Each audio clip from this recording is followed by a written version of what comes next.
नमस्कार, अमर उजाला.com पर आपका स्वागत है। आपके साथ मैं हूं आदर्श झा। देश में इस वक्त लोकतंत्र का सबसे बड़ा महापर्व मनाया जा रहा है, यानी कि पूरे देश में लोकसभा चुनाव चल रहे हैं। आज जिस वक्त हम ये बात कर रहे हैं, 5वें चरण का मतदान हो रहा है देश में, यानी कि लगभग खत्म हो चुका है। जो लोग अब बूथ में पहुंच चुके होंगे वो मतदान करके बाहर निकलेंगे। 6वें और 7वें चरण का मतदान बाकी है देश के बाकी हिस्सों में। जिन जिन राज्यों में मतदान होना है, अमर उजाला की टीम अलग अलग लोकसभा क्षेत्रों में उन राज्यों में पहुंच रही है। क्या वहां पर समीकरण है चुनाव का, पार्टियों के दावों के बीच जनता क्या सोच रही है, ये सब कुछ जानने समझने की कोशिश हम कर रहे हैं। युवाओं से भी हमने आज बात की, सब कुछ हमने आपके सामने रखा। आपको मैं बता दूं, इस वक्त हम बहुत महत्वपूर्ण जो लोकसभा क्षेत्र है हरियाणा का, वहां पर मौजूद हैं। हम मौजूद हैं इस वक्त करनाल में, जहां से खुद पूर्व सीएम चुनावी मैदान में है, यानी कि मनोहर लाल खट्टर जी चुनावी मैदान में है। दूसरी तरफ कांग्रेस ने बुद्धिराजा साहब पर दाव लगाया हुआ है, यंग है। क्या होगा वो तो जनता तय करेगी, लेकिन क्या इन सब के बीच सियासी समीकरण बन रहे हैं? 9.5 साल मुख्यमंत्री रहने के बाद जब करनाल से खट्टर साहब लड़ने के लिए आए हैं, तो क्या यहाँ की पिच उतनी आसान है उनके लिए? लोकसभा जाने का रास्ता उतना आसान दिखाई देता है, या कांग्रेस जो दावे कर रही है उसमें कितना दम है? ये सब कुछ समझने की कोशिश करेंगे। अलग अलग पार्टियों के प्रतिनिधि हमारे साथ मौजूद हैं। कांग्रेस और आम आदमी पार्टी क्योंकि इंडिया गठबंधन में है, लेकिन यहाँ पर क्या है स्थिति वो भी जानेंगे, समझेंगे। दोनों को ही क्या लगता है, कितनी मजबूती से वो लड़ पा रहे हैं, ये भी समझेंगे। आप सबका बहुत स्वागत करता हूं मैं अमर उजाला पर। चर्चा की शुरुआत सर मैं आपसे करूंगा। एक बार अपना परिचय दे दीजिए। नवीन बत्रा। बत्रा साहब, मुझे एक बात बताइए, 9.5 साल सीएम रहे खट्टर साहब, और अब लोकसभा के प्रत्याशी हैं यहीं करनाल से ही। क्या है यहाँ पर जमीनी स्थिति इस वक्त चुनाव को लेकर? क्योंकि अलग अलग लोगों से जब बात करें, बहुत तरह की बातें निकलती हैं। देखिए, करनाल की जनता ने मनोहर लाल जी के किए हुए कामों को देखा है। करनाल की जनता ने देखा है कि किस प्रकार मनोहर लाल जी ने हरियाणा एक, हरियाणवी एक की बात को आगे रखते हुए पूरे हरियाणा में संपूर्ण विकास करवाया, और उसी गति में करनाल में भी जो विकास हुआ है, उस कारण से करनाल की जनता उन्हें प्रत्याशी के रूप में बहुत बहुत स्वागत कर रही है, और करनाल की जनता उन्हें लोकसभा में भेजने का मन बना चुकी है। बिल्कुल तय है ये। तो ये जो बीच बीच में खबरें आती रही कि कहीं विरोध हो रहा है, कहीं वो कह रहे हैं कि यहाँ गलत फैसले हो गए, ये इन सब के पीछे की कहानी? देखिए, एक राजनीतिक कार्यकर्ता, 10 राजनीतिक कार्यकर्ता खड़े होकर के पूर्व मुख्यमंत्री का विरोध करें, लोकसभा प्रत्याशी भाजपा के प्रत्याशी का विरोध कर रहे हैं, ठीक है, दूसरे दलों का काम है। मैंने खुद भी कई बार भूपेंद्र हुड्डा जी को काले झंडे दिखाए। राजनीतिक कार्यकर्ता का विरोध तो राजनीतिक विरोध है। जनमानस की भावनाओं का सम्मान, अभी आपको 4 जून को पता लग जाएगा जनमानस किसकी तरफ है। 4 जून को पता लग जाएगा जनमानस किसकी तरफ है, ये भाई साहब का कहना है। एक बार अपना परिचय। मेरा नाम रजत लाटरा है, मैं प्रदेश प्रवक्ता हूँ युवा कांग्रेस से। रजत जी, आप इनकी बात सारी सुन रहे हैं। क्या है यहाँ पर चुनावी लड़ाई आपकी तरफ से? जो बुद्धिराजा जी चुनावी मैदान में हैं, आसान दिख रही है लड़ाई, टक्कर हो रही है, फंस रहा है, क्या स्थिति है, पहले तो ये बताइए। ये बिल्कुल स्पष्ट है कि बुद्धिराजा पूरी भारी बहुमत से जीत रहे हैं। आज आप कह रहे हो पूर्व सीएम नहीं, यहाँ पर एक रिजेक्टेड सीएम को इन्होंने उतारा है। जिस इंसान से पार्टी का भरोसा ही उठ गया, उस पर जनता क्या भरोसा दिखाएगी? 9.5 पूरी टर्म तो कर लेनी दी होती उनको, वो भी नहीं दी। और खट्टर साहब ने कहा उन्होंने क्या कार्य किया? उन्होंने ये कार्य किया है कि हमारे प्रदेश पर सिर्फ 70,000 करोड़ का कर्ज होता था, 4 लाख करोड़ का कर्जा है, ये खट्टर साहब ने किया। हमारी महिलाओं की सुरक्षा को लेके देख लीजिए कितना हुआ है कि हमारी पहलवानों को किस तरीके दिल्ली घसीटा गया। इन्होंने हमारे अपने किसान भाइयों को देख लीजिए, किसान भाइयों के साथ क्या किया इन्होंने। किसानों के एक नौजवान 22 साल के युवक को गोली मारी है सिर में। फिर इनका आप कहते हो अपना बेरोजगारी देख लीजिए, नंबर 1 पर आज हरियाणा है। इनका नारा तो लकड़ी काटी काटी पे घोड़ा, रोजगार ना मिले तो बेचो पकोड़ा, ये हमारे माननीय प्रधानमंत्री जी कहते हैं। फिर इन्होंने अग्निवीर स्कीम लेके आए। हमारे हरियाणा प्रदेश से हर साल 5,500 बच्चे जाते थे सेना में, आज सिर्फ 910 बच्चे जाते हैं, और सिर्फ 200 पक्के होते हैं, बाकी सारे 4 साल में रिटायर हो जाते हैं। यानी कि 18 साल का बच्चा लगा है तो 22 साल का रिटायर होके वो वापस चला जाता है। तो ये तो 73 साल की उम्र में आके ये कहते हैं कि भाई हमें एक और मौका दो, और अपने आप हमारे नौजवान साथी को 4 साल में रिटायर करके ये बेरोजगारी की लाइन में लगा देते हैं। तो सारा प्रदेश समझ चुका है। आज इन्होंने देखिए सफाई कर्मचारी को धरने पे बैठना पड़ता है, सरपंचों को देख लीजिए आप, सरपंचों को कैसे मारा पीटा इन्होंने। आज इनसे हर एक वर्ग, गरीब मजदूर, हर एक, महंगाई देख लीजिए। आपने नारे सुना था, बहुत हुई पेट्रोल डीजल पर मार अब की बार मोदी सरकार। आज क्यों नहीं बड़ी बड़ी होर्डिंग लगा रखी कि हमने पेट्रोल 30 रुपए कर दिया, 40 रुपए कर दिया? क्या वादे थे, क्या मुद्दे थे? 100 दिन में काला धन लेकर आएंगे, कहाँ है वो 100 दिन में काला दिन? लेकिन आज इनके पास कुछ नहीं है। ये मुद्दे तो 2014 से है ना, 2014 भी हो गया, 2019 में भी जीत गए, तो उसी के आधार पर तो उनका भी कॉन्फिडेंस। देखिए, इन्होंने यही तो मुद्दे इन्होंने बनाने आए, इन्होंने मुद्दे को हमेशा भटकाया, सारी मीडिया को कंट्रोल करके दिन रात बेकार की बातें चलाई हैं। लेकिन आज जनता जाग चुकी है कि हमारे हाथ में है क्या। आज हम किस कगार पर खड़े हैं। आज हर एक चीज में हरियाणा प्रदेश को ही लेके चले पीछे। आज गांव के गांव देखिए आप जाके, सारे के सारे बच्चे बाहर जा रहे हैं। जिनके पास जमीन है वो तो बेचारा जमीन बेच के जा भी रहा है। गरीब बच्चा कहाँ जाएगा? नशा बढ़ रहा है ऑटोमेटिकली, क्योंकि जब रोजगार नहीं होगा तो ऑटोमेटिकली नशा बढ़ेगा। तो हमारे प्रदेश की, हरियाणा प्रदेश की आज इतनी बुरी हालत इन्होंने कर दिया है कि हर कोई सोच रहा है कि 25 मई आने दो, 25 मई भाजपा गई। ये हरियाणा का हर जन जन की पुकार है कि इस भाजपा को किसी तरह, और अल्पमत में वैसे है, आज इनके पास मेजोरिटी भी नहीं है। नैतिकता का प्रमाण देते हुए इनको आज खुद से रिजाइन करके दे देना चाहिए था, लेकिन आज इनके अंदर नैतिकता नहीं है। राम राज्य की बात करते हैं ये, ठीक है, इनका काम का राम का नाम ले लेके सारे प्रदेश को बेच दो, लूट दो, अंबानी अडानी तक भेज दो। ये तो सिर्फ इनका, तो मैं बता देता हूँ, इन्होंने तो एक चीज का ठेका उठा रखा है कि किस तरीके से 2 बंदों तक सारी सरकारी संपत्ति सब तक 2 बंदों तक पहुंचाई जाए। इसके अलावा इनके पास कुछ नहीं है। ये सच्चाई है। नहीं, ठीक है, एक बार जल्दी से आप जवाब दीजिए, फिर मैं सर के पास। देखिए इनके 2-3 विषय हैं। ये पहले भी मेरे साथ ये तीसरी डिबेट है, सत्य सत्य और सत्य। ठीक है, रामचरितमानस में तुलसीदास जी ने किसी बात को सिद्ध करने के लिए 3 बार उस बात को कहा है। मैं तीसरी बार पुनः आपके माध्यम से रजत जी से एक बात कहना चाहता हूं, और मैं पहले भी 2 बार कह चुका हूं कि ये सिद्ध करें, ये स्पष्ट करें कि 10 साल के हुड्डा के शासनकाल में कितनी नौकरी दी गई। और मैं अपना बता देता हूं, मनोहर लाल जी ने 10 साल के शासनकाल में 1,18,000 से ज्यादा नौकरी दी है। इस पे आप आरटीआई लगा करके जानकारी ले सकते हैं। दूसरी बात जो कि ये कह रहे हैं ना कि राम जी से आपत्ति क्या है? बात बात पर राम जी पर पहुंच जाते हैं, बात बात पर। अच्छा, रिजेक्टेड सीएम, ये उस संगठन के कार्यकर्ता हैं जो तय नहीं कर पा रहे हैं। अभी मुझे कल की सूचना मिली कि शैलजा जी की रैली थी और हुड्डा जी के समर्थकों को दौड़ा करके पीटा गया, मंच से भगाया गया। ये तय नहीं कर पा रहे हैं कि कांग्रेस कौन सी है। ये एक कांग्रेस करें, अपने संगठन को खड़ा करने में काम लगाएं साहब। कहां से लेकर के आएंगे बूथ पे बैठने वाला कार्यकर्ता? कौन सी कांग्रेस का? अभी ये बता दें कि इनके जो करनाल के प्रत्याशी हैं कौन सी कांग्रेस के हैं? हुड्डा कांग्रेस के हैं, शैलजा कांग्रेस के हैं और सुरजेवाला कांग्रेस के हैं। अभी इन्होंने ताजी चौथी कांग्रेस, वीरेंद्र सिंह कांग्रेस भी एक आई है, वो भी नई कांग्रेस तैयार हो चुकी है। ये असल में इनकी स्थिति क्या है कि आपकी विचारधारा भाजपा भगाओ, आपकी विचारधारा मोदी जी भगाओ। तो दूसरा हुड्डा जी क्या चाहते हैं? मेरे देश में लड़के को कुछ बना दो, सीएम मेरे लड़के को बना दो, सांसद मेरे लड़के को बना दो, विधायक मेरे लड़के को बना दो। उसी में फंसे हुए हैं साहब। संगठन की चिंता करें, संगठन को आगे बढ़ाने का काम करें। जवाब लूंगा मैं इनसे भी, लेकिन पहले एक बार मैं सर को भी चर्चा में ले आऊं। सर एक बार अपना परिचय दीजिए। मैं Nirmal Singh, advocate, bar association, ex president और ex vice president all India road Mahasabha, और इस टाइम मैं state vice president legal cell Haryana Aam Aadmi party. निर्मल जी, क्या मुद्दे हैं यहाँ पर? दोनों की बात तो हमने सुन ली, हालांकि ठीक है दिल्ली में आप लोग साथ हैं, लेकिन यहाँ पर क्या मुद्दे हैं हरियाणा के, और खास करके करनाल में? पूर्व सीएम की सिटी है, बड़ी उम्मीदें लोगों को थी 9.5 साल से।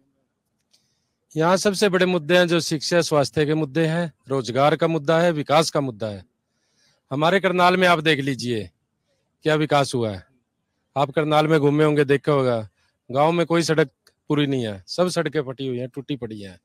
और यहाँ देख लीजिए करनाल में 4-4 बार 6-6 बार टाइलें बदली गई हैं, घोटाले पे घोटाले हो रहे हैं। यहाँ करनाल में 2,500 करोड़ रुपए आया है स्मार्ट सिटी के नाम का, लेकिन कहाँ लगा? 1 रुपया दिखा दीजिए। सिर्फ और सिर्फ यहाँ भ्रष्टाचार हो रहा है। यहाँ कुर्सियां बेची जा रही हैं, भैया एसएचओ का ये रेट है, ऑफिस में बिजली बोर्ड का ये रेट है, इनके सब इसके रेट फिक्स हैं और सबसे मंथली कलेक्ट की जा रही है। कभी यहाँ तहसीलदार पकड़ा जाता है, कभी यहाँ डीटीपी पकड़ा जाता है, कभी कोई और पकड़ा जाता है, और सीएम साहब कोई एक्शन नहीं लेते। सबसे ज्यादा क्राइम सिटी बना हुआ है आज करनाल, सबसे ज्यादा भ्रष्टाचार का अड्डा बना हुआ है करनाल। करनाल में देख लीजिए आप, रोजगार का देख लीजिए, सभी बच्चे बाहर में जाने को पलायन कर रहे हैं। किस लिए? अगर यहाँ खट्टर साहब ने रोजगार दिया होता तो आज खट्टर साहब की हालत न होती। खट्टर साहब को यहाँ गली गली में ना क्या हालत हो रही है?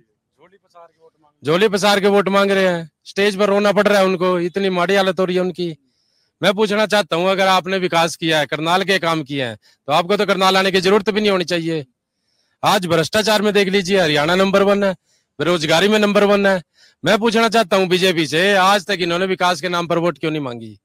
रोजगार के नाम पर वोट क्यों नहीं मांगी? हमने इतना रोजगार दिया है, क्या हुआ? 2022 तक सभी गरीब आदमियों को पक्के मकान मिलने थे, दिखा दीजिए 5% को भी किसी को पक्के मकान मिले हो। गांव में जाके पता करिए कितने पक्के मकान आए 10 साल में। आप रोजगार देख लीजिए, गांव में कितना रोजगार मिला है। आज क्यों बच्चे बाहर जा रहे हैं? वो तो तो मोदी जी अपने भाषणों में बता रहे हैं ना 3 करोड़ या 4 करोड़, एग्जैक्ट मुझे याद नहीं आ रहा, कि इतना तो मकान दे रहे हैं और आगे का भी प्रोजेक्ट कर रहे हैं। किसको मिले हैं? हमारे आसपास तो करनाल में तो किसी को मिले नहीं है, बाकी पता नहीं उन्होंने कहाँ दिए है। अपने गुजरात में दिए हो तो पता नहीं, आज तक कोई रिपोर्ट हमारे पास आई नहीं है। लेकिन मोदी जी आज हिंदू मुसलमान के नाम पर क्यों रो रहे हैं खड़े होके? क्यों मंदिर मस्जिद के नाम पर वोट मांग रहे हैं? विकास के नाम पे वोट मांगिए। मंदिर बनाया, अच्छी बात है, बधाई देते हैं हम, लेकिन विकास के नाम पे वोट मांगिए। जो इनके मुद्दे थे उनके नाम पे वोट मांगिए। कहाँ गए 15 लाख? मंदिर भी तो बीजेपी का मुद्दा था ना सर, सालों से वो मुद्दा था, लगातार उनके मैनिफेस्टो में था। मंदिर बन गया तो वो बता कोर्ट ने निपटाया, कोर्ट में पेंडिंग था, कोर्ट ने निपटाया। उसमें किसके सरकार का क्या रोल है? कोर्ट ने वो डिसाइड किया उसके बाद। हाँ, तो मैं पूछना चाहता हूँ, इन्होंने जो इतना टैक्स लगाया है कोरोना काल में, इन्होंने पब्लिक को क्या दिया बताइए? एक चीज बता दीजिए, इन्होंने कोरोना में क्या दिया है? मैं बताता हूँ क्या दिया। महंगाई दी है, टैक्स पे टैक्स दिया है, हर रोज एक नया टैक्स लगाया पब्लिक से लूटने के लिए। और माफ किसका किया है? अपने दोस्तों का, अडानी का, अंबानी का, बड़े पूंजीपतियों का। उनके करोड़ों लाखों करोड़ों के कर्जे माफ कर दिए। लेकिन यहाँ एक गरीब आदमी का, किसी का एक बिजली का बिल भी माफ नहीं हुआ। किसी ने लोन लिया हुआ था, उसकी एक किस्त भी माफ नहीं हुई, उससे डबल ब्याज वसूला गया। आज उनको तो बड़े बड़े लोन दिए जा रहे हैं, गरीब आदमी को एक छोटा सा लोन भी नहीं मिलता। मिलता है तो उसकी जमीन की कुर्की तक कर लेते हैं और उनके बड़े बड़े लोन माफ कर देते हैं। किस लिए? क्या बात? सारी मेहरबानी बड़े पूंजीपति दोस्त। जनता को ये सब समझा पा रहे हैं आप लोग? जनता समझ रही है। अब की बार खट्टर साहब तीसरे नंबर पर जाने को तैयार बैठे हैं। आप देखना 4 तारीख को जब रिजल्ट आएगा, यहाँ खट्टर साहब का कोई अस्तित्व नहीं है इस टाइम। अगर उन्होंने इतने बढ़िया काम किए होते, उनको बीच में क्यों हटाया जाता? आज हरियाणा में आज कर्जा देख लीजिए कितना है। देश का कर्जा देख लीजिए, 50 लाख करोड़ का कर्ज था देश का, आज 2 लाख करोड़ का कर्ज है, पहले 50,000 करोड़ का। आज बताइए इनको कहाँ गया देश का पैसा? महंगाई, इन्होंने जीएसटी लगाया, कहाँ गया सारा पैसा? फास्ट टैग लगाया, इतना पैसा इकट्ठा हो रहा है, कहाँ गया सारा पैसा? लेकिन इन्होंने पब्लिक को दिया क्या है? मैं ये पूछना चाहता हूँ। जवाब ले लेते हैं। बहुत सारे मुद्दे आपने उठा दिए, देखिए बहुत सारे मुद्दे उठा दिए। शुरुआत यहाँ से कर लेते हैं।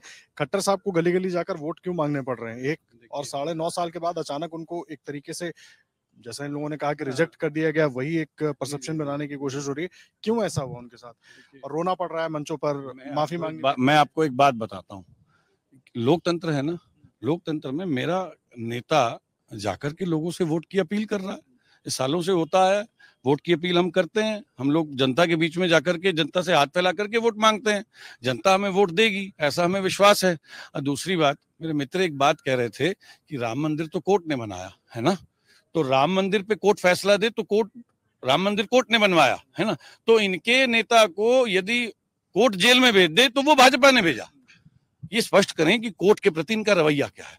ये तो भाजपा इनके नेता को जेल में डाल रही है या कोर्ट डाल रही है? अच्छा, कोर्ट अगर जमानत दे दे तो फिर कोर्ट अच्छी है ना। देखिए, कोर्ट अगर जेल में भेज दे तो भाजपा ने डलवाया, ईडी ने डलवाया, ये अभी तय नहीं कर पा रहे हैं। तो सबसे बड़ी बात इनके लिए ये है।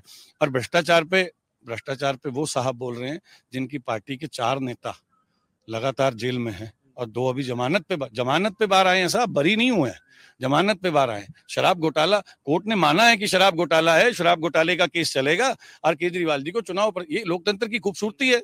लोकतंत्र की खूबसूरती है कि उन्हें चुनाव प्रचार के लिए जमानत दी गई है ना। परंतु यदि मंदिर बनाए तो कोर्ट ने बनवाया और अगर जेल में डाल दिया तो भाजपा ने डाल दिया। तो ये तभी इनको अपना रुख स्पष्ट करना चाहिए, ये क्या कहना चाहते हैं, क्या करना चाहते हैं। तो लेकिन एक बात बताइए, तो कई दोनों ने एक बात कही कि विकास पर बात नहीं हो रही है, बात हिंदू मुसलमान पर चली जा रही है। बात ठीक है, राम मंदिर बना, राम मंदिर पर चली जा रही है। राम मंदिर बना, लाखों लोग जाकर दर्शन कर रहे हैं, सबके आस्था का विषय है और सब मानते हैं, बहुत अच्छी बात है। लेकिन अभी वर्तमान चुनाव में तीसरी बार आप चुनाव लड़ रहे हैं, तीसरी बार बीजेपी चुनाव जीतने की तैयारी, जो दावा कर रही है कि हम तैयार हैं चुनाव जीतने के लिए, ऐसे में प्रधानमंत्री को मंचों से मंगलसूत्र, हिंदू मुसलमान, ये सब कहने की क्या जरूरत पड़ जा रही है? खट्टर साहब जब चुनाव प्रचार में निकल रहे हैं तो मोदी की उपलब्धियां गिना रहे हैं, अपनी नहीं गिना रहे हैं, ऐसा क्यों? साहब, लोकसभा चुनाव मोदी जी के नाम पर ही लड़ा जा रहा। दूसरी बात ये लोग ये कहते हैं कि मंदिर और राम मंदिर, और साहब राम मंदिर पहले दिन से, जिस दिन से भाजपा का जनसंघ का जन्म हुआ, 370 राम मंदिर कॉमन सिविल कोड मेरे कार्यक्रम में था, मैंने उसको पूरा किया। तो मैं जनता के बीच में जाकर के कह रहा हूं कि मैंने अपनी दी हुई कमिटमेंट्स को पूरा किया है। उस नाते पे, उस आधार पर मैं लोगों से वोट मांग रहा हूं। क्या उस नाते से वोट मांगने में बुराई है ना? और दूसरी बात, ये जो हिंदू मुसलमान वाला विषय है, तो मेरे मित्र एक बार अपनी ही पार्टी का मैनिफेस्टो उठाकर से पढ़ें, जो अल्पसंख्यकों के प्रति जिस प्रकार की घोषणाएं, जो बिल्कुल कभी असंवैधानिक घोषणाएं जो जिस प्रकार से इन्होंने की हैं, तो उसका जवाब जनता देगी। उपलब्धियों पर मुझे वोट मिलेगा साहब। 2014 में मुझे उपलब्धियों पे 2014 में मुझे जनता ने वोट दिया, 2019 पे मेरी उपलब्धियों पे जनता ने मुझे दोबारा वोट दिया। इस बार पहले से भी ज्यादा सीटें ला करके भाजपा पूर्ण बहुमत की सरकार भारत में बनाने वाली है। ये आपको 4 जून को स्पष्ट हो जाएगा। 4 जून को स्पष्ट हो जाएगा। हिंदू मुसलमान जिसका जिक्र आप लोग करते हैं बार बार की बीजेपी हिंदू मुसलमान कर रही है, तो आरोप लगा रहे हैं कि आपके मैनिफेस्टो में भी वो है और बहुत ज्यादा है। ये तो इनकी मजबूरी है मुद्दों को भटकाना। इन चीजों में ज्यादा पढ़ना भी नहीं चाहिए, क्योंकि सभी को पता मुद्दे की राजनीति होनी चाहिए। आज गरीब और ज्यादा गरीब होता जा रहा है। इन्होंने बात करी लोकतंत्र की। चंडीगढ़ में क्या हुआ था जी, मेयर के इलेक्शन में सरेआम धांधलीबाजी पकड़ी गई है। ये इनके लोकतंत्र की सच्चाई है। वो तो कैमरे में रिकॉर्ड हो गया, पता चल गया कि कैसे ये क्या करते हैं, वरना अगर कैमरे में ना रिकॉर्ड होता तो कौन मानता। आज जनता का हर एक पूरा प्रदेश, पूरा देश, पूरी दुनिया ने देखा है इन्होंने कैसे लोकतंत्र की हत्या की है। तो लोकतंत्र के बारे में ये ना ही बोलने तो ज्यादा अच्छा है। फिर ये कहते हैं कि हमारी उपलब्धियां 4 साल में कांग्रेस पार्टी का राज तजबियां पीछे 10 साल में 4 थर्मल प्लांट लगाए, 4 थर्मल प्लांट लगाए। इनसे पूछो इन्होंने कितने थर्मल प्लांट लगाए 10 साल में। अभी पूछ लीजिए कि क्या है तुम्हारे थर्मल प्लांट। एक महिला बीच में खड़ी होकर प्रोग्राम में पूछ लेती है कि खट्टर साहब कोई फैक्ट्री वगैरह खुला दीजिए ताकि हमारे यहाँ रोजगार की कुछ बन जाए। तो खट्टर साहब कहते हैं कि ऐसा इनको चंद्रयान में बिठा के ऊपर चांद पर भेज दे, वहां खुलवाएंगे इनकी फैक्ट्री। ये हमारे माननीय मुख्यमंत्री जी हैं। तो सभी आज जनता, हर एक नागरिक समझ चुका है कि इनके पास कुछ नहीं है, सिर्फ वो बातें करेंगे जिनसे लोगों का कोई मतलब नहीं है। आज रोजगार की बात करिए आप, महंगाई की बात करिए आप, नहीं उन चीजों पे, हाँ उसका भी जवाब देता हूँ। ये तो यही बात कह रहे हैं। आप आए थे, आप कहते थे हर साल 2 करोड़ रोजगार देंगे, 10 साल में 20 करोड़ रोजगार देने थे। आज ये खुद मान रहे हैं 1,18,000 पे। ये खुद के आंकड़े में अटक गए हैं। अगर इन्होंने, चलो खट्टर, अगर हुड्डा साहब ने 1,18,000 जो इनकी बात से मुझे लगा कि ये राज्य सरकार का आंकड़ा दे रहे हैं, केंद्र पर हम सवाल। हाँ, तो 20 करोड़ में हरियाणा के भी तो कुछ रोजगार होने चाहिए थे, कुछ हिस्सा तो बनता है हरियाणा का भी। चलो वो भी छोड़िए, इन्होंने कौशल रोजगार से हमारे हरियाणा प्रदेश में 2 लाख पद कच्चे कर रखे हैं। ठीक है ना, उसमें कोई मेरिट लिस्ट होती, ना उसमें कोई आरक्षण होता। आरक्षण के खिलाफ है ये, रिजर्वेशन के खिलाफ है ये, सरेआम दिख रहा है। क्यों नहीं कौशल रोजगार से भाई बंदों को मेरिट लिस्ट के हिसाब से लगाया जाए। हमारी सरकार आती ही खत्म करेंगे कौशल रोजगार को। 2 लाख भर्तियां एक आते ही मेरिट लिस्ट के हिसाब से पक्की करेंगे, 30 लाख सेंटर में देंगे। और दूसरी बात एक और सुन लो जी, हर गरीब परिवार को महालक्ष्मी स्कीम हमारी नारी न्याय, हर गरीब परिवार में एक महिला को, जो सबसे बड़ी महिला। खर्ची पर्ची की चर्चा भी पिछले दिनों को याद करके बहुत लोग करते हैं, हरियाणा में कई जगह में होकर है। खर्ची पर्ची की मैं बताता हूँ जी। इन्होंने निकाली एसडीएम की पोस्ट, 80 पोस्ट निकाली है। 80 में से 78 बच्चे बाहर के, 2 हरियाणा के। इन्होंने निकाली एसडीओ इलेक्ट्रिकल के, उसमें से 99 में से 77 बच्चे बाहर के, 22 हरियाणा के। इन्होंने निकाली असिस्टेंट प्रोफेसर में टेक्निकल एजुकेशन की, 156 में से 103 बच्चे बाहर के। इन्होंने निकाली बीडीओ की, ब्लॉक डेवलपमेंट ऑफिसर की, 7 में से 5 बच्चे बाहर के। तो हम ये पूछना चाहते हैं कि कौन से आरएसएस के दफ्तर से, कहां से, गुजरात से, किन की वो खर्ची पर्ची आती है कि बाहर के बच्चों को नौकरी लगाया जाता है और हमारे बच्चों को कहते हैं इजराइल जाओ जहां युद्ध की तदार बनी हुई है। ये कहते हैं कौशल रोजगार से इजराइल में जाओ, वहां युद्ध की तदार पे हैं। बच्चे डोंकी मार मार के बाहर जा रहे हैं। आज देखते होंगे कितना ज्यादा डेली सुनने को मिलता है आज कि भाई बाहर भेजने के बाद ने इसके साथ वो हुआ, उसके बाद कितनी धोखेधड़ी चल रही है। तो इन, अरे फिर देख लीजिए गोली मारी, देख लीजिए हमारे INLD के उसके अध्यक्ष को कैसे गोली मारी है। इनके राज में गुंडागर्दी चरम सीमा पर है। हमारी महिला पहलवान के साथ क्यों नहीं खड़े हुए खट्टर साहब? और जिनने हमारी महिला पहलवानों के साथ इतना गलत किया, उसके ही बच्चे को टिकट देके निकाल देते हैं। और एनडीए का ये कैंडिडेट आपने देखा होगा, 3000 जिसकी वीडियो वायरल हो गई सेक्स की, तो वो क्या मतलब, क्या आप समझते हैं कि इन जनता मूर्ख है?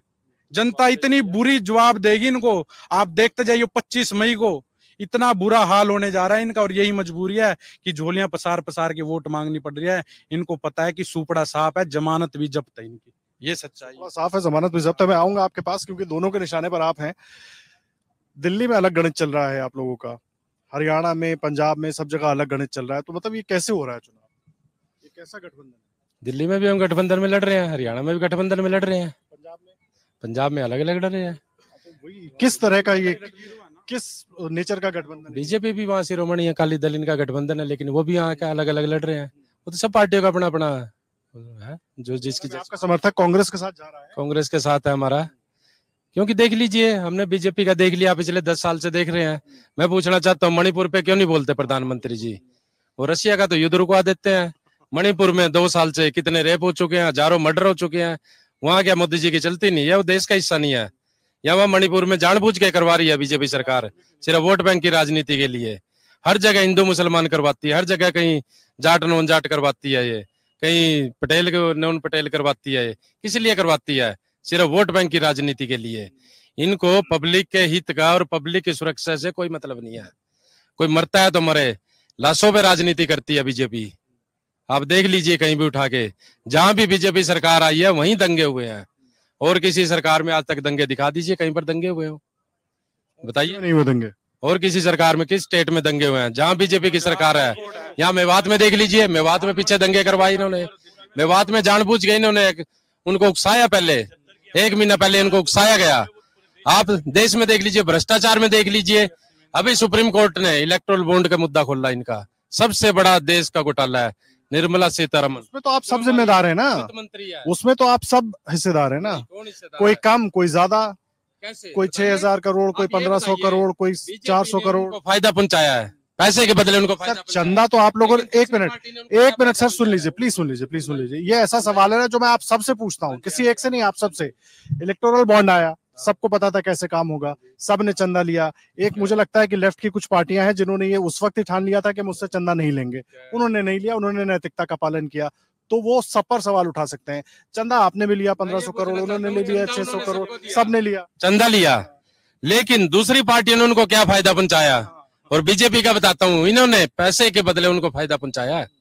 पैसे लेकर उनको पार्टी फंड के लिए इन्होंने पूरे देश की जान दांव पे लगाई है। कोरोना में जो कोविड शील्ड लगी है, कितना पैसा लिया उनसे, कंपनियों से, दवाइयों कंपनियों से। जो बड़ी कंपनियां, उनको टेंडर ना देके छोटी कंपनियों को टेंडर दिया गया है, जबकि वो दवाइयां पास भी नहीं हुई थी, उनसे 250 करोड़ रुपए लिया गया है। और ये देख लीजिए आप, ये कहते हैं गौ माता के रक्षक है, उसका बता देख लीजिए किस लिए बीफ कंपनियों से कितना पैसा लिया इन्होंने, अरबों खरबों रुपए उनसे लिया। किस लिए लिया है? अगर ये गलत काम नहीं करवाते तो क्यों पैसा लिया उनसे? दूसरी कंपनियों ने, दूसरी पार्टियों ने उनको क्या फायदा पहुंचाया, बताइए। और देख लीजिए, दवाइयों से लिया इन्होंने लिया है। एक ये अपना जो टनल जो गिरी थी, टनल वाली कंपनी से इन्होंने पैसे लिए हैं, और उसके बाद उनको 14,000 करोड़ का नया टेंडर दिया इन्होंने। किस लिए दिया है?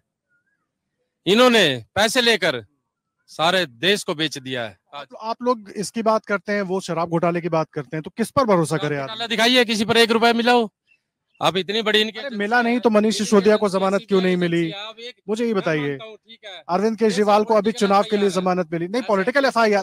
अभी आप सुप्रीम कोर्ट की तारीफ कर रहे थे राम मंदिर के लिए, अब आप पॉलिटिकल उस पर आ गए। FIR बताइए, सुप्रीम कोर्ट में मामला है, जमानत क्यों नहीं दे रही? ये पूछना चाहता हूँ उनसे क्या रिकवरी हुई है, चलो यही बता दें। आज तक केजरीवाल इस केस में 36 आदमी पकड़े गए हैं शराब घोटाले में। केजरीवाल का नाम कब आया? जो शराब कंपनी का मालिक था वो जेल जाता है 6 महीने बाद। अब तो चार्जशीट में भी नाम आ गया। चार्जशीट में नाम कैसे आया मैं बता रहा हूँ आपको, सुनिए पहले। जो शराब कंपनी का मालिक है उसको जेल में डाला जाता है। उसके पहले 6 डिस्क्लोजर हुए हैं, 6 डिस्क्लोजर में कभी केजरीवाल का नाम नहीं है। आप चेक कर लीजिए, फैक्ट देखिए, RTI लगाइए, लीजिए। उसके बाद पार्टी उसकी बीजेपी उसको समझौता करती है उससे, भाई हम आपको बाहर निकलवाएंगे। उससे 50 करोड़ रुपए लिए जाते हैं, 60 करोड़ रुपए लेते हैं पार्टी फंड में बीजेपी। ये तो प्रूफ है, ऑन रिकॉर्ड है। SBI ने सारा रिकॉर्ड वो दिया हुआ है, सुप्रीम कोर्ट में ऑन रिकॉर्ड है। तो उससे इन्होंने 60 करोड़ रुपए किस एवज में लिया है। फिर उसकी जमानत करवाई जाती है, ये नो ऑब्जेक्शन करते हैं उसकी बेल में। फिर बाहर आकर वो नई डिस्क्लोजर लिखवाता है और उसमें केजरीवाल का नाम आता है। तो सरेआम मिली भगत दिख रही है इसकी। तो मैं सारी बात आपकी मान गया, मैं सर आपकी सारी बात मान गया, लेकिन कोर्ट फिर जमानत क्यों नहीं दे रहा? नड्डा की होनी चाहिए। तो मेरिट तो दिख रहा होगा ना। प्रेसिडेंट है जो इसका ऑल इंडिया का, जो बीजेपी का प्रेसिडेंट है, जिसके पार्टी फंड में पैसे गए हैं, उसके खिलाफ FIR होनी चाहिए। क्योंकि पैसा तो 60 करोड़ रुपए बीजेपी के फंड में आया है, ना कि केजरीवाल के फंड में। केजरीवाल के फंड में आप 1 रुपया दिखा दीजिए, आज दिखाइए। मैं पूछता हूँ, पार्टी को कोई चंदा नहीं मिला इसमें? दिखाओ। शराब कंपनी से चंदे की बात कर। हाँ बताइए, आज इन्होंने दिखाया क्यों नहीं? अगर मिलता होता क्या बीजेपी आज तक पब्लिक के सामने नहीं लेके आती? कहाँ लेके आई है?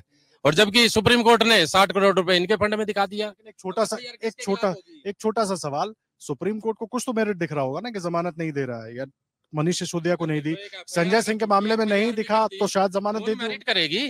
अभी एफआईआर उसमें एविडेंस वगैरह होंगी जब उस कोर्ट को पता लगेगा। अभी तो इन्होंने अंदर डलवा दिया। अभी इनकी सरकार है, जो मर्जी कर दे, जो घोटाले कर रहे हैं। अब देख, पहले आप लोग कह रहे थे चुनाव के लिए, तो अगर मान ले उनका मकसद था तो अब तो वो पूरा नहीं हुआ। चुनाव के लिए तो केजरीवाल जी बाहर आ गए। वो तो सुप्रीम कोर्ट ने किया। ये बताइए, शरद पवार का भतीजा है, उसको किस एवज में क्लीन चिट दिया? उस पर तो सुप्रीम कोर्ट ने एफआईआर करवाई थी। इस पे तो सुप्रीम कोर्ट ने एफआईआर नहीं करवाई। इस पे एफआईआर करवाई है बीजेपी सरकार ने, और उस पर सरकार सुप्रीम कोर्ट ने एफआईआर करवाई थी। 75,000 करोड़ के घोटाले में उसको क्लीन चिट दे दी। कैसे दिया ईडी ने? 25,000 करोड़ के घोटाले में सीधा ईडी का दुरुपयोग करके चुनाव प्रभावित कर रहे हैं ना, ये आरोप है। आप लोग ईडी का दुरुपयोग करके चुनाव प्रभावित कर रहे हैं। अरविंद केजरीवाल जी को बताइए, आप लोगों ने जेल में डाल दिया है। ईडी ने जितने भी मामले तय किए हैं, 3% मामले राजनीतिक लोगों पर हुए हैं केवल। और जहां तक इनकी स्थिति है कि 2014 से पहले वही अरविंद केजरीवाल कांग्रेस के नेताओं को भर भर कर गाली देते थे, भर भर के आरोप लगाते भ्रष्टाचार के। हम अपनी दुकान बंद होती दिखी तो कांग्रेस के साथ तुरंत मिल गए, है ना। विचारधारा कुछ नहीं, कि बिना किसी विचारधारा की ये दल काम कर रहे हैं, और बिना किसी व्यू पॉइंट के साथ ये लोग काम कर रहे हैं। कारण केवल एक है, भाजपा को रोक दिया जाए। भाजपा रुकेगी नहीं। देखिए, भाजपा को बहुमत मिला है जनता से, ठीक है। उन्होंने बहुत सारे नाम गिना दिए ना इलेक्टोरल बॉन्ड को लेकर, उसका भी जवाब दे दीजिए। साहब इलेक्टोरल बॉन्ड की सारी अभी मेरे मित्र ने ना पूरी तैयारी नहीं की। ये कह रहे हैं आम आदमी पार्टी को चंदा नहीं मिला। एक बार अच्छे से देख करके आए कि कितने हजार करोड़ का चंदा आम आदमी पार्टी को मिला। देखिए, दूसरी बात, जब ये विषय हमारे वित्त मंत्री उस समय अरुण जेटली जी थे, उस समय वो लेकर के आए और संसद में सभी दलों के साथ ये स्पष्ट किया कि एक पार्टी को अगर चंदा दिया जाता है तो दूसरी पार्टी उसका दुरुपयोग ना करे, इसलिए इलेक्ट्रल बॉन्ड को लाया गया। ठीक है, सुप्रीम कोर्ट के कहने पर इलेक्ट्रल बॉन्ड की जानकारी को क्लियर किया गया। दूसरी बात, बीफ कंपनी वाली ये बात बोलते हैं, मैं आज भी चैलेंज के साथ कह सकता हूं, मेरे मित्र एडवोकेट हैं, आरटीआई लगा करके ये जानकारी लेकर के आ जाएं कि जो बीफ कंपनी का चंदा है किसको गया हुआ है। दूसरी बात, अभी मेरे मित्र ने पाकिस्तान की किसी कंपनी का नाम लिया। साहब, हंसिए नहीं, और सच्चाई बता रहा हूं, आपको विचार करने की आवश्यकता है।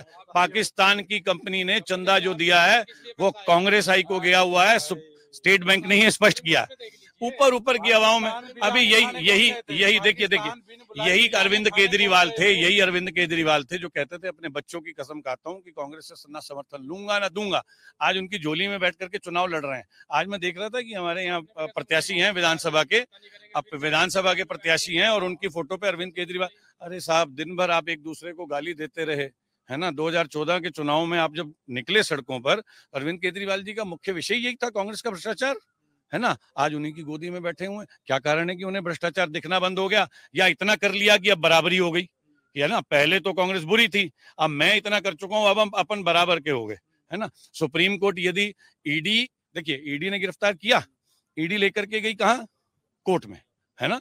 अगर इतना ही मामला झूठा था तो कोर्ट छोड़ क्यों नहीं देती साहब? मनीष सिसोदिया अंदर है, संजय सिंह अंदर रहकर आए हैं, ये जमानत में है। 25 को जाना पड़ेगा दोबारा से अंदर, है ना। अब हो सकता है किसी बीमारी का बहाना बना करके, या पेट दर्द या सिर दर्द, देखिए खांसी वासी पे तो कोर्ट रोकेगी नहीं, है ना। कोई ठीक सी बीमारी का बहाना बना करके ये अब दोबारा बाहर रहने का तरीका ढूंढेंगे। परंतु कोर्ट इस विषय पे स्पष्ट है कि भाई जिसने किया है वो भुगतेगा। और अगर इन्हें ऐसा ही लगता है तो आरटीआई लगाएं और जानकारी लगाएं, नड्डा जी पे एफआईआर कराएंगे। सवाल तो उन्होंने अजीत पवार पे भी पूछा था साहब, जिसके लिए खुद पीएम ने मंच से भाषण दिया, जिसके लिए खुद देवेंद्र फडणवीस साहब ने मंच से भाषण दिया, तमाम बातें कही, अजीत दादा चक्की पीसिंग एंड ऑल एवरीथिंग, सब कुछ कहा गया, फिर आप डिप्टी सीएम बना देते हैं। हाँ ठीक है, अब मुझे ये समझ नहीं आ रही है कि जब तक इनके पास होते हैं तब तक ठीक होते हैं, हमारे पास आते ही इन्हें उनका भ्रष्टाचार नजर आने लगता है। सबसे नवीन जिंदल जब तक कांग्रेस जब तक मेरे मित्र जो है ना, नवीन जिंदल जब तक इनके साथ थे बहुत अच्छे थे, है ना। भाजपा में आए तो इन्हें सब कुछ देखने लग गया। तो इनका एक ही विषय है, विचारधारा, केवल मोदी को रोकना, और उसमें ये कामयाब हो नहीं पाएंगे। मैं पुनः एक बार कह रहा हूं कि 4 जून को पूर्ण बहुमत के साथ नरेंद्र मोदी सरकार बनाएंगे। देखिए जी, ये कह रहे हैं, मैं इनसे काउंटर ये लेना चाहूंगा, नवीन जिंदल अगर भ्रष्टाचारी हैं तो उनको रलाए क्यों? अगर ये कह रहे हैं नहीं है, नवीन जिंदल अगर भ्रष्टाचारी नहीं है, तो फिर मोदी जी ने कुरुक्षेत्र खड़े होकर रैलियों में ये क्यों कहा कि इतने करोड़ों के भ्रष्टाचारी कांग्रेस में, इसको हराओ? तो आज उनका कैसे वॉशिंग मशीन में गया कि वो धुल गया। दूसरा, विजय माल्या, नीरव मोदी, ये सारे भाग गए, उनको लाओ ना पकड़ के, वो क्यों नहीं ला रहे? उनको तो ले लेके पैसा दे दे के भगा रहे हो हमारे प्रदेश से, सारे प्रदेश को लुटवा रहे हो। तो ये मुद्दे हैं कि उनको क्यों नहीं लेके आते? उनको लेके आओ भाई, जिनको इन्होंने भगाया है। दूसरा फिर यही चीज कहना चाहेंगे हम, फिर से वही बात है कि मुद्दों की राजनीति होगी और जनता तक पहुंच गया है कि जो ये कहते थे अजीत पवार के साथ, शुभेंदु अधिकारी के साथ सारे भ्रष्टाचारी होते हैं जब दूसरों में होते हैं, लेकिन जैसे ही इनमें आते हैं वो सारे साफ हो जाते हैं। इससे ये पता चलता है। फिर परिवारवाद की भी बात करते हैं ये, जब इनमें कुलदीप बिश्नोई चले जाता है परिवार खत्म हो जाता है, रणजीत चौटाला चले जाता है तब परिवार खत्म हो जाता है। अच्छा, राजनाथ सिंह के बेटों को टिकट मिलती है फिर परिवारवाद खत्म हो जाता है। अमित शाह के बेटे को बिना किसी टैलेंट के अगर बीसीसीआई का वो अध्यक्ष बनाया जाता है फिर इनका परिवारवाद खत्म हो जाता है। तो सारी की सारी बातें इनकी एक तरफा है, मतलब कि सिर्फ झूठ बोलो सुबह शाम पकड़े जाओ तो जय श्री राम। तो 14 में 19 में जनता ने भरोसा क्यों नहीं किया, इस बार क्यों करेगी, मुझे बस ये कारण बताइए।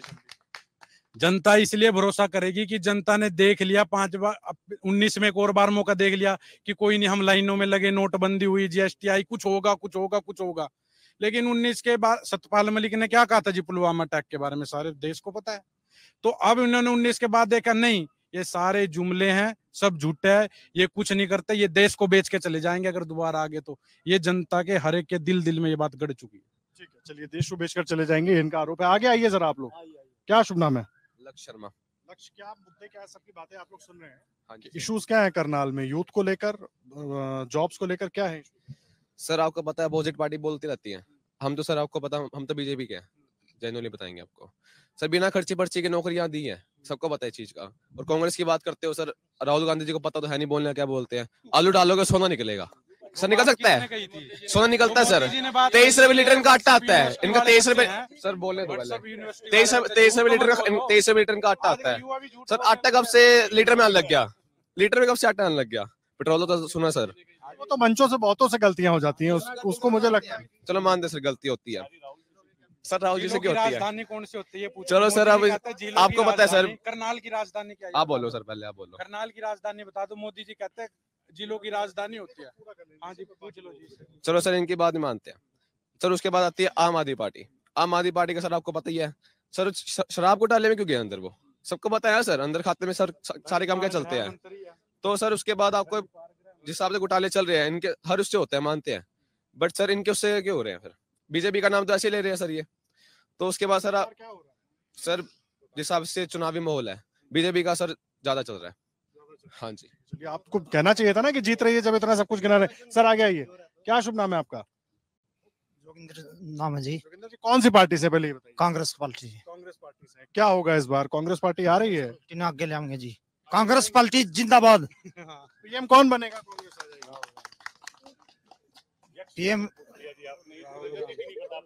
राहुल गांधी हम दोनों पड़े हैं तो हमने पता नहीं जी। प्रधानमंत्री तो किसी को बनाएंगे ना। प्रधानमंत्री ये राहुल गांधी बनेगा जी। हाँ जी। चलिए, नहीं, कोई बात नहीं, लेकिन सबके मन में अपना अपना ख्याल होता है। सबके मन में इंडी गठबंधन से यदि प्रधानमंत्री कौन बनेंगे ये बात तो रजत भी नहीं अच्छे से बता पाएंगे आपको। वो देखिए, अब उनका गठबंधन है, वो फैसला करेंगे। सर आइए आगे। क्या शुभ नाम है आपका? मेरा नाम बिंदरमान बड़ा है। कौन सी पार्टी से सर आप? कांग्रेस पार्टी से। कांग्रेस पार्टी। हाँ बहुत सारी बातें यहाँ पर चल रही हैं। हाँ, अभी आया मैं तो। खट्टर साहब बिल्कुल मजबूत हैं, चुनाव नहीं नहीं नहीं, खट्टर साहब तो चुनाव छोड़कर भाज रहे हैं। बताओ कहाँ भाग रहे हैं? आज भी रैली कर रहे थे। नहीं, रैली नहीं, पसीने आ रहे हैं, गांव गांव में जा रहे हैं, हाथ जोड़ रहे हैं। गर्मी इतनी है सर। गर्मी नहीं, गर्मी उतारने हैं। हाँ, आगे बताओ क्यों ऐसा हो रहा है? क्यों ऐसा? जो कर्म कर रखे हो तब भुगतने तो पड़ेंगे। 9.5 साल के बाद जो किसान ने 700 किसान एक्सपायर हो गए, तो किसान ने तो ऊपर लाठीचार्ज करी, आंगनबाड़ियों पे लाठीचार्ज करी, महिलाओं के ऊपर हैं। बताओ, उनका तो करना पड़ेगा ना, हैं? जो लगा लो, जो ये थी अपनी ये पीटीआई भर्ती वाले, इनके ऊपर लाठीचार्ज करी है, उनका तो भुगतना पड़ेगा। वो भी तो छोटी बेटियां थी, खेची गई, खिलाड़ी हैं, खिलाड़ियों के साथ खंचातानी हुई, उसका तो करना पड़ा। वो भी किसी के बेटे जमींदार के, किसी के और बिजनेसमैन के बेटे थे, वहां तक गए। बताओ, कांग्रेस राज के अंदर एक स्कूटी 40,000 रुपए की आती थी, आज 1,10,000 रुपए की आती है। ये करे 70 साल में कुछ। कांग्रेस राज को गए 10 साल हो गए, पूरी दुनिया में महंगाई बढ़ी है, तो स्कूटी क्या 40,000 से 35,000 की होनी चाहिए थी? ऐसा आपको लगता है? गरीब आदमी ने बेसिक चीजों पर बात कीजिए, बेसिक चीजों की महंगाई पर बात बिल्कुल हो रही है। ये जो बोल रहे हूँ आप पूरे नहीं, पूरी बात सुनो ना। 30 रुपए की थैली आती थी, आज 70 रुपए की थैली है दूध की। बताओ, गरीब आदमी कैसे क्या अपने बच्चे कैसे पालेगा बताओ? पता ही नहीं जी, आनंदा आज बताओ। नहीं नहीं नहीं, आप टॉप की लेते हैं ना मैं। हाँ, वो टॉप की लेते हैं तो टॉप वाली तो बढ़िया लेंगे ना। गरीब को तो उसका ना सोयाबीन का बना के चाहे 20 रुपए की बेच दो। समझी बात है? समझी बात? हाँ, तो लगा लो। ये कहते हैं किसानों की, सुनो जी, एक और सुनो मेरी बात कि जो एक और सुनो, जो मैं बताता हूँ, जो लगा लो बीजेपी सरकार में इतनी महंगाई और इतना सब कुछ होया है ना, भ्रष्टाचार होया है, किसी का नहीं हुआ। ये कहते हैं खर्ची नहीं चलती, ये कह रहे 15 लाख रुपए खाते में आ जाएंगे। ये नरेंद्र मोदी और हैं ले लेकर यहाँ पर 100 करोड़ रुपए फरार हो गए। उनका क्या होगा बताओ? उनका क्या होगा? जनता देगी जवाब इस बार, लग रहा है जनता समझा पा रहे, मुद्दे समझा पा रहे। हाँ हाँ, आपको नहीं, आने वाली 4 तारीख को बोर बिस्तरा बांध के जाने वाले हैं खट्टर साहब, लोग ताड़ी मारने वाले हैं, सरकार जा रही है। लेंगे अभी, एक बार मैं इनको ले लूं चर्चा में जल्दी से। कुछ सवाल पूछ रहे थे? मैं ये पूछ रहा था, ये कहते हैं बिना खर्चे बिना पर्ची पे काम हो रहे हैं। HPSC के ऑफिस में वो अटैचियां, कई अटैचियां पैसों की पकड़ी गई थी, वो किसकी थी बताएं जरा? जो हमारे ये थे अपने इनके SS बोर्ड के मेंबर थे, ये सेरा, इनके ऊपर FIR करवाई थी एक विधायक ने। क्यों करवाई थी? नौकरी के पैसे लिए थे। मुद्दे क्या बन रहे हैं चुनाव में? मुझे अगर वो पैसे नहीं चल रहे थे तो SS बोर्ड के मेंबर ने किस उससे पैसे ले लिया? अगर पैसे नहीं चल रहे थे, और वो भी सरकार के मौजूदा विधायक से, इसका मतलब पैसे चल रहे थे। आप मानोगे ये बात? इनके जो SPSC के चेयरमैन थे, कई बार उसकी रिकॉर्डिंग पकड़ी गई है पैसे मांगते हुए। तो क्या किस बात की है? वो पैसे खर्ची पर्ची नहीं थी, वो किस चीज के पैसे थे? मैं ये पूछना चाहता हूँ, हरियाणा में जो इतना भ्रष्टाचार हुआ है उसके ऊपर इन्होंने क्या एक्शन लिया? ये तो उस सब चीजों पे लड़ ही नहीं रहे ना, वो तो मोदी की उपलब्धि बता रहे हैं, मोदी के नाम पर चुनाव लड़ रहे हैं। नहीं बताएं तो हम भी मोदी की उपलब्धि पूछ रहे हैं। कहाँ गए 15-15 लाख? कहाँ गया काला धन? कहाँ गए पक्के मकान? कहाँ गए 2 करोड़ रोजगार हर साल? 2 करोड़ का 2 करोड़ 10 साल में भी 2 करोड़ गिनवा दीजिए, 2 करोड़ 10 साल में गिनवा दीजिए। कहाँ गए उनके मुद्दे? आज भी वो नेहरू को गाड़ी दे के वोटे मांग रहे हैं। क्या बात, नेहरू आज जिंदा है क्या जो नेहरू को गाड़ी दे रहे हैं? अरे आप अपने काम बताइए, नेहरू ने जो किया भुगत लिया, आप अपना बताइए 10 साल में आपने क्या किया? अभी भी हिंदू मुसलमान पे वोट मांग रहे हैं। जो 300 मैनिफेस्टो तो जो बना है, RDX पकड़ा गया, RDX आया था, 300 किलो RDX आया था, वो कहां से आया था? उसकी इंक्वायरी क्यों बंद करवाई इन्होंने? उसकी इंक्वायरी क्यों बंद करवाई? और उसके बाद मैं पूछना चाहता हूं, उसके बाद जो पाकिस्तानी कंपनी से बीजेपी के फंड में पैसा आया है, तो वो तो इन पर आरोप लगा रहे हैं कि इनको मिला है। झूठे हैं जी, तभी तो बोल रहा झूठ बोल। ये तो सुप्रीम कोर्ट के उसमें आया हुआ है, आपने भी पूरा अखबार में भी पढ़ा होगा किस कंपनी ने कितना पैसा दिया इलेक्ट्रोल बॉन्ड में, उसमें नाम आया इनका बीजेपी का। कोई हम झूठ नहीं बोल रहे, हम रिकॉर्ड की बात कर रहे हैं। बताओ वो पैसा किस चीज का आया इनके खाते में? सर जल्दी से अपना परिचय दीजिएगा। मेरा नाम राजेंद्र कल्याणा जी। कौन सी पार्टी से? मैं कांग्रेस से हूँ। कांग्रेस पार्टी से। क्या होगा मुझे ये बताइए यहाँ पर इस बार सीधे तौर पर, पहले करनाल फिर हरियाणा। ऐसा है सर, सीधी ही बात है, आपकी तो कांग्रेस पार्टी आ रही है, सभी को पता है। कहाँ आ रही है? करनाल में के पूरे हिंदुस्तान में पूरे 230 सीटों पर चुनाव लड़ रहे हो आप। नहीं नहीं, बेसिक से लड़ रही हो, लेकिन अलायंस तो है। लेकिन बात हुई थी अभी, छोटे भाई ने बात करी थी रोजगार की, युवाओं को रोजगार देने की। भाई 2 करोड़ जो रोजगार आए, मतलब के आए साल दे रहे थे मोदी साहब ने। जो बच्चे है ना विदेशों में क्यों पलायन कर गए, इसकी तरफ किसी का ध्यान नहीं है, क्योंकि रोजगार नहीं है, इसलिए वो बच्चे विदेशों के अंदर पलायन कर गए हैं। वो जो रोजगार बच्चों को अगर मिलता है यहाँ पे, वो बच्चे क्यों जाते हैं, इसके तरफ कोई ध्यान नहीं देता। कितने बच्चे विदेशों में चले गए हैं, माँ बाप पैसे इकट्ठे करके, ब्याज पे इकट्ठे करके पैसे बच्चों को बाहर भेज रहे हैं, क्योंकि यहाँ पे रोजगार नहीं है। मैं तो ये कहना चाहता हूँ कि कांग्रेस सरकार को लेकर के आइए और रोजगार बच्चों को मिलेगा। पीछे मुद्दा उठाना, एक मिनट। पीछे खट्टर साहब से रोजगार मांगा था 2 बच्चों ने जन संवाद के दौरान, खट्टर साहब ने उसको उसी टाइम काम दे दिया, दोनों की FIR करवा के अंदर भेज दिया। एक लेडीज ने खट्टर साहब के सामने पेश हुई, भैया नशों का कारोबार इतना है, सिरसा की लेडीज थी, मेरा हस्बैंड की डेथ होगी, मेरे घरवाले की डेथ होगी, और खट्टर साहब क्या कहते हैं, तू तो पढ़ा के भेज रखी है, किसी ने सिखा के भेज रखी है, उसको तो वक्त ने सिखा रखा है। और खट्टर साहब कहते हैं तेरे को तो दूसरी पार्टी ने सिखा के भेज रखा है। तो खट्टर साहब को दिखाई नहीं देता, और आज वोट मांग रहे हैं, आज उनको सब दिखाई दे रहा है। आज वो पब्लिक से हाथ भी मिला रहे हैं, नमस्ते भी कर रहे हैं, और उस टाइम तो थप्पड़ मारते थे। ये खर्ची पर्ची कह रहे 33 पेपर लीक हो गए जिस प्रदेश में, वहां कहाँ रोजगार? 33 पेपर लीक, ये पेपर लीक नहीं बचा सकता, ये क्या बचाएंगे? दूसरा ये कह रहे थे 2022 तक किसानों की आय दुगनी होगी, कहाँ आय दुगनी? फिर ये कहते थे कि भाई एक हवाई चप्पल पहनने वाले को हवाई जहाज में बिठाएंगे। कहाँ आंकड़े कहते हैं सेविंग आज लोगों की कम हो रही है, महंगाई अबरंपार है। तो यही बात अंबानी अडानी के एजेंट हैं, इनकी मजबूरी है उन तक को सेवा करनी इनकी। तो इसके अलावा इनके कुछ नहीं है। ये सारी जनता पता चल गया। 25 मई भाजपा गई। ये 25 मई भाजपा गई। अब मुझे जल्दी से बताइए, तमाम सवाल उन्होंने उठा दिए, नौकरियों के उठा दिए, पर्ची पर्ची वाले उठा दिए, उसके बाद खट्टर साहब ने मंचों से क्या कहा उसके सवाल उठा दिए। तो ऐसे में कैसे निकलेगी सीट? क्या मोदी के नाम पर खट्टर साहब की नाराजगी से बच के निकल जाएंगे? देखिए, मेरे मित्र हैं, निर्मल जी एडवोकेट हैं। क्या कारण है कि अभी तक एक आरटीआई के माध्यम से नौकरी की जानकारी निकालने में ये अक्षम है? इनको बोलिए कि एक बार एक आरटीआई लगाए। साहब एक मिनट मेरी बात सुनिए। इनसे ये पूछिए कि 10 साल के शासनकाल में कितनी भर्तियों के पेपर निकाले। 10 साल के शासनकाल में कितनी देखिए, हम मानते हैं पेपर लीक हुआ, पेपर लीक पे जानकर एक भाई साहब आप सुनने की हिम्मत रखें ना प्रभु, है ना। हम मानते हैं, मैं बिल्कुल आपके चैनल के माध्यम से मानता हूं कि पेपर लीक हुआ। साहब पेपर होगा तभी लीक होने की शुरुआत हुई ना। पेपर उपलब्धि तो नहीं है सर। उपलब्धि मैं बताता हूँ, मैं जोड़ देता हूँ, राजस्थान में भी पेपर लीक हुए, वहां पर भी खूब हुए, लेकिन उपलब्धि किसी की भी नहीं है। जाने कितने नौकरियां निकाली गई, उस पर लोगों ने पढ़ाई करके जो बिना पर्ची खर्ची के जो बच्चे लगे हैं ना, ये उनका उपहास उड़ाते हैं। आंकड़े मैं देता हूं इन्हें, 1,18,000 से ज्यादा नौकरी हैं। ये अपने आंकड़े लेकर के आए। ये तीसरी डिबेट है, रजत जी मेरे साथ हैं, अभी तक ये आंकड़ा लेकर के नहीं आ पाए। दूसरी बात, अंबानी देखिए, इनके शीर्ष नेता से लेकर के छोटे नेता तक सब अंबानी अडानी। अभी दिल्ली में 6 महीने पहले अडानी के साथ एमओयू साइन किया दिल्ली की सरकार ने। इनकी हिमाचल की सरकार एमओयू साइन कर रही है अडानी के साथ में, ठीक है। जगह जगह इनको मतलब इनकी स्थिति ये है कि अपने अपने राज्य से चलो अकेला रे और दिल्ली में होकर के हो जाओ इकट्ठे रे। इनसे ये पूछें, यदि इनके गठबंधन को कहीं के वैसे तो मिलने वाला नहीं है, पर इनसे पूछे कि कौन इनका नेता है। ठीक है, अब थोड़ा चर्चा को आखिरी चरण में लेकर चलते हैं। कैसे जीतेंगे इंडी गठबंधन, कैसे जीतेंगे? मैं इसलिए पूछ रहा हूँ क्योंकि कई लोगों से मेरी बात हुई, कई लोग जो आम राह चलता हुआ आदमी के कुछ ने ये भी कहा कि अगर खट्टर साहब हार गए यहाँ तो बीजेपी गई 10 सीटों पर, अगर वो जीत गए तो 10 पर आ गई। तो क्या होगा? बस आप ये मान के चलिए फिर खट्टर जी जीत रहे हैं और 10 सीटों पर भाजपा आ रही है। और किसके नाम पर जीत? साहब आप लोगों के नाम की आवश्यकता पड़ेगी नहीं हमें। मैं बता रहा हूँ, इनकी तो दुकानें बंद हो गई हैं। जिनका काम था पर्ची पे लिख कर दे दिया जाता था, पर्ची पर लिखकर जाति विशेष, मैं स्पष्ट कर रहा हूं आपके चैनल के माध्यम से, जाति विशेष का नाम लिख करके पर्ची पर लिख कर दिया जाता था, उसको नौकरी मिलती थी।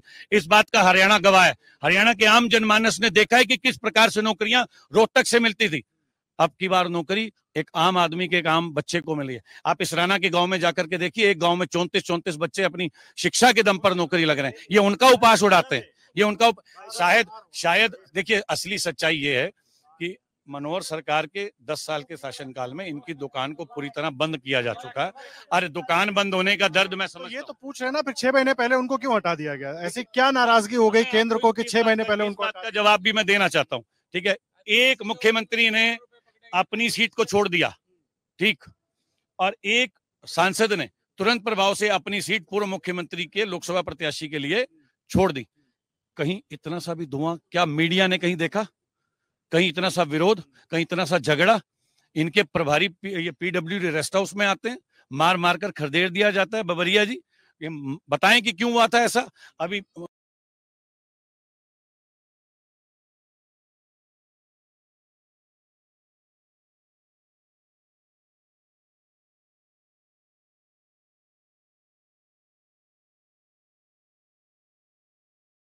मैं ये कह रहा हूँ, इस देश में बीजेपी ने बेरोजगारी के सिवा क्या दिया है, महंगाई के सिवा क्या दिया है? अग्निवीर की योजना लेके आए, किसके लिए लेके आए?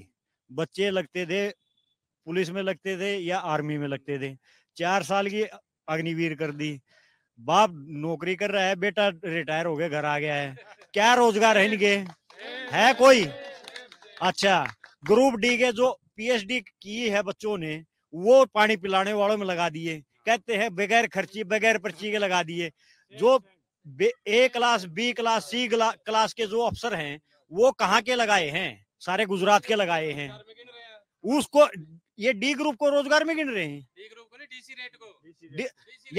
या तो चल रहा है क्या कौशल रोजगार, पुलिस के अंदर कौशल रोजगार, हर जगह कौशल रोजगार, फौज में अग्निवीर, हाँ। अच्छा, या फिर डी ग्रुप, जो पीएचडी जिसने की है, जो एमबीए करके लड़का आया है, वो पानी पिलाएगा क्या? वो तहसीलदार, एसडीएम, एसडीओ लगेगा? क्या करेगा? युवा ये अब की बार बीजेपी को बिल्कुल ही जड़ से उखाड़ के फेंकेगा। दोस्तन चौटाला जी ने कहा था ना, पहले दोस्तन चौटाला जी ने कहा था बीजेपी तो अब की बार जमुना पार कर देंगे। पिछले प्लान में बोला था, अब की बार ये कह रहे हैं 400 पार, हम कह रहे हैं अब की बार जमुना पार। ठीक है, चलिए मैं आ रहा हूँ सर, एक बार और इन लोगों को भी मैं ले लूं चर्चा में। सर क्या शुभ नाम है? अरे आइए आइए, क्या इतना घबराने की जरूरत नहीं है यार, इधर आओ इधर आओ इधर आओ। कहाँ गए हैं आप? देखिए आप बोलने से भी डरते हैं। सर आप लोग आइए, आगे आइए। क्या शुभ नाम है सर? राजकुमार। राजकुमार जी, हाँ क्या जी। है यहाँ के मुद्दे? सबकी बात आप बहुत देर से सुन रहे हैं, चर्चा ये। देखो ऐसा है, मैं ये कहूंगा कि जो भाई अपने आपस में बहस कर रहे हैं पार्टी के हिसाब से, देखो अपनी पार्टी को प्रमोट करने के लिए या उसको सपोर्ट करने के लिए हर एक आदमी को बोलना चाहिए, बोलते भी हैं, कोई बात नहीं। लेकिन मैं एक चीज पे जरूर कहूंगा कि एक आदमी जिसको मौका मिल गया, कोई भी है, चाहे वो सांसद है, चाहे वो एमपी है, चाहे वो मुख्यमंत्री है, चाहे प्रधानमंत्री, कोई भी है, उसको अगर दोबारा वोट मांगने के लिए जाना पड़ता है, हाथ जोड़ने पड़ते हैं, तो इससे ज्यादा शर्मसार बात मैं नहीं मानता हूँ।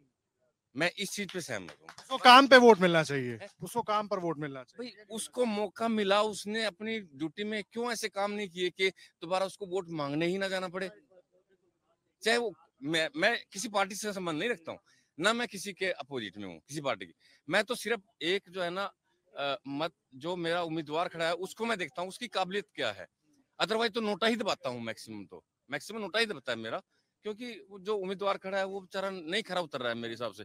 और दूसरी बात ये है कि जो भी राजनीतिक पार्टी है टिकट किसी को भी देती है मान ली लड़ने के लिए, चाहे कोई सांसद चाहे एमपी जो भी है, उसका जरूर ऑपरेशन इतना तकड़ा होना चाहिए कि वो जो अपने आईएएस आईपीएस जो टेस्ट होता है ना, उससे ज्यादा हार्ड टेस्ट उसका होना चाहिए। उसको खरा बिल्कुल तराजू में तोलना चाहिए कि उसमें क्या गुण है, क्या खूबियां हैं उसमें, ताकि वो सेवा अच्छी तरह कर पाएगा भी कि नहीं कर लेकिन पाएगा। उसमें तो पार्टियां भी एक ही गुण देखती हैं, किस जाति का है, क्या वोट समीकरण है, और जाति वोटर भी यही देखता है कि हमारी जात का है कि नहीं। नहीं नहीं, ऐसा कुछ नहीं है, पूरे देश में देखता नहीं नहीं नहीं नहीं, ये बात गलत है। देखो पढ़ा लिखा आदमी है, जो वोटर है, जो समझदार है, वो थोड़ी चीज को देखेगा।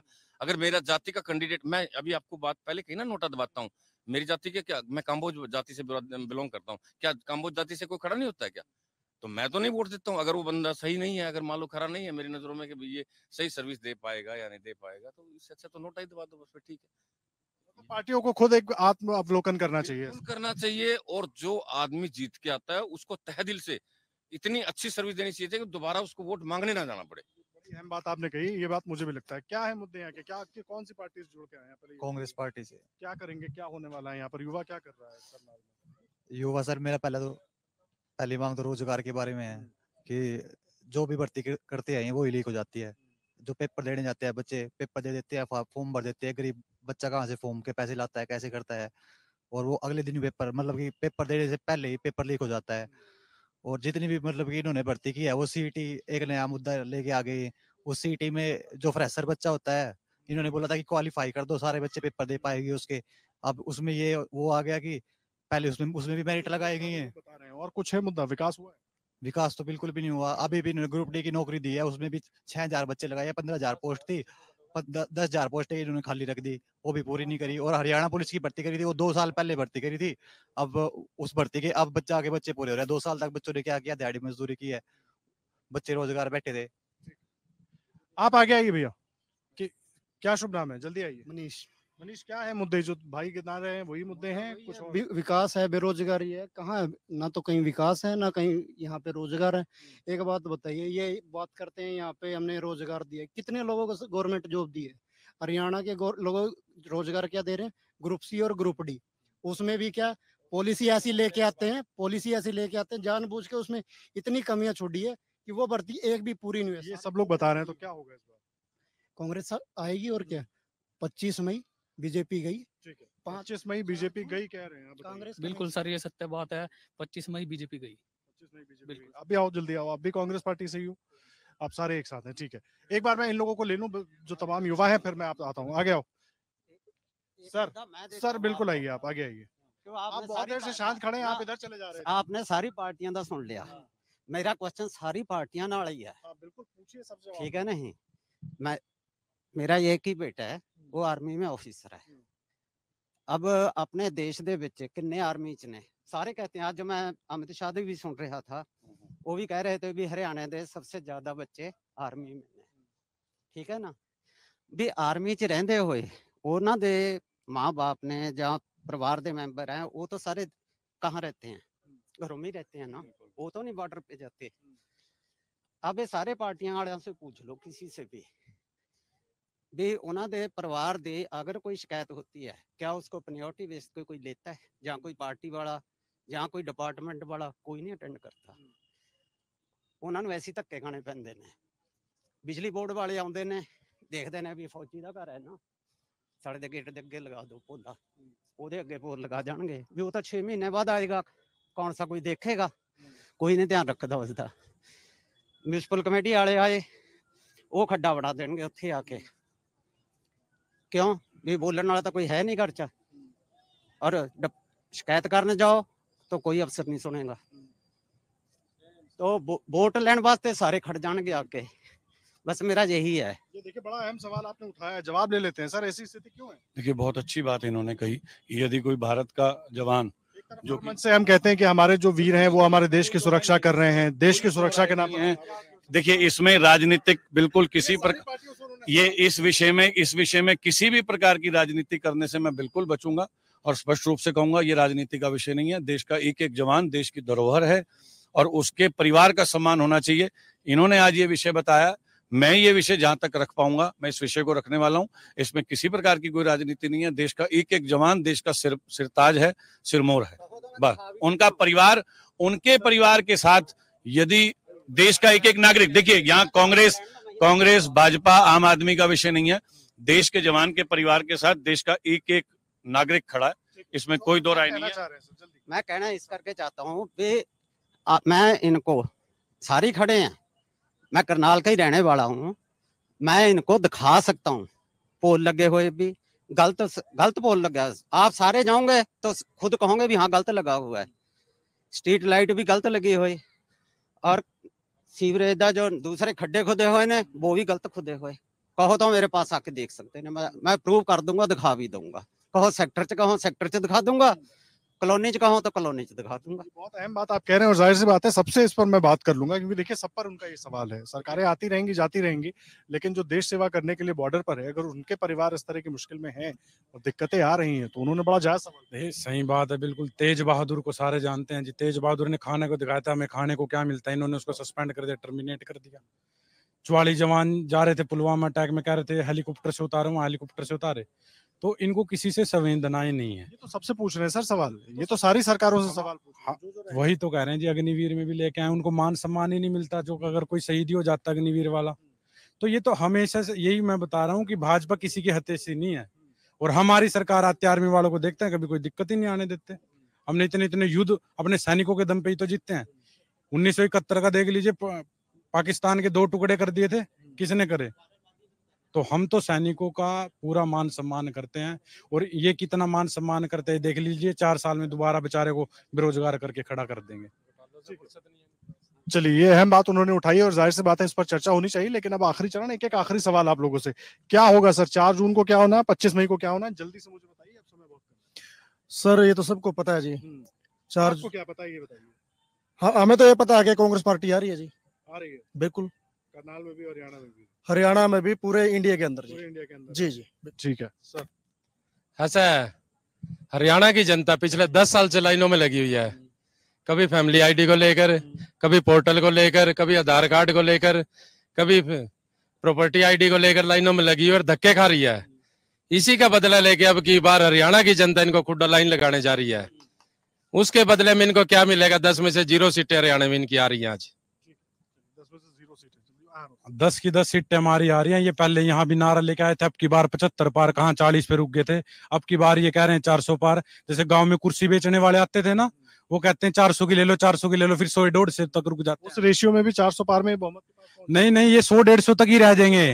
ये 100-150 तक रहेंगे, इससे ज्यादा ये कहीं नहीं जा रही। तो इन्होंने एजेंडा बनाया था कि लोग सोचे 400 आएंगी इसलिए दे दें, लेकिन लोग समझ चुके हैं कि कांग्रेस आ रही है, फुल मेजोरिटी से आ रही है। ये जो 400 पार कर रहे थे ना, अब नहीं करनी है, 400 पार भूल गए। तो आप भी कहाँ कह पाए कि 400 नहीं पहुंचेंगे? आपके नेता तो मन से ये कहते रहे कि हम कम कर देंगे सीटें, कम कर देंगे सीटें। अरे कहिए हम जीत रहे हैं। हम तो जीतते रहे हैं, इनको बढ़ा रहे हैं हम। ये 10 की 10 सीट कांग्रेस पार्टी जीत रही है। जोड़ा लेकर माननीय खट्टर साहब यहाँ से जा रहे हैं, विदा कर रहे हैं उनको यहाँ से। बहुत तंग आ गया। 9.5 लीजिए, कहीं झोले में जनता ने वोट डाल दिया। 9.5 साल में करनाल को लूटने का काम किया है। यहाँ पर लोगों ने वह नालियों की, ये देखोगे ना आप, वही ईंट पाड़ी जा रही है, वही दोबारा लगाई जा रही है, और सीएम सिटी का नाम रखा जा रहा है।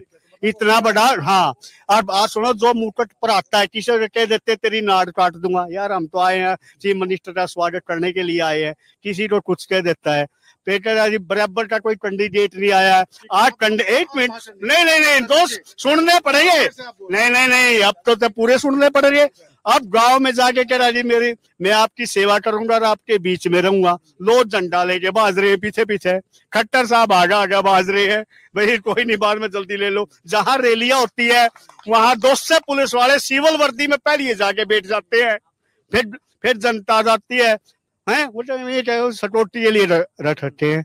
यार जब हम आम आदमी है, जब हम गलती नहीं करते, हमने सटोटी की जरूरत है। हमारे नेता 4 हैं इस टाइम, 10 सीट गिन रहे, एमपी का इलेक्शन लड़ रहे, सटोटी की आश्वासन 10 आ रही है, जा रहे हैं अलविदा कर। ठीक है, चलिए आप बताइए, सबकी बात सुन ली, कितनी सीटें आ रही हैं हरियाणा में और क्या होने वाला है? देखिए, भाजपा पूर्ण, देखिए पहले मैं आपको स्पष्ट कर दूं कि भाजपा पूर्ण बहुमत के साथ भारत में पुनः सरकार बनाएगी।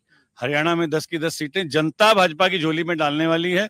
ये अभी अपने पहले मेरी एक विनती है कि ये जल्दी से जल्दी अपना नेता तय कर लें। नेता भी इनका तय हो नहीं पाया, और दिल को बहलाने को गालिब ख्याल अच्छा है। मतलब आपको पता है कि दिल को बहलाने को गालिब ख्याल अच्छा है। 25 मई के बाद 4 जून तक ये आनंद में रहें। उसके बाद भाजपा पूर्ण बहुमत के साथ देश में सरकार बनाने वाली है। सभी दलों के दावे वादे जो है ना, वो आपने सुन लिए, लोगों की भी राय सुन ली। अब फैसला आपको करना है कि किसके दावों में कितना दम है। और एक अपील, जब भी आपके यहाँ मतदान हो, वोट डालने के लिए जरूर निकलिएगा। और देश और दुनिया की सभी बड़ी खबरों के लिए amarujala.com पर बने रहिएगा। धन्यवाद। अगर आप ये वीडियो YouTube पर देख रहे हैं तो हमारे चैनल को सब्सक्राइब करें और बेल आइकन को दबाना ना भूलें। अगर आप Facebook पर ये वीडियो देख रहे हैं तो हमारे पेज को लाइक करें।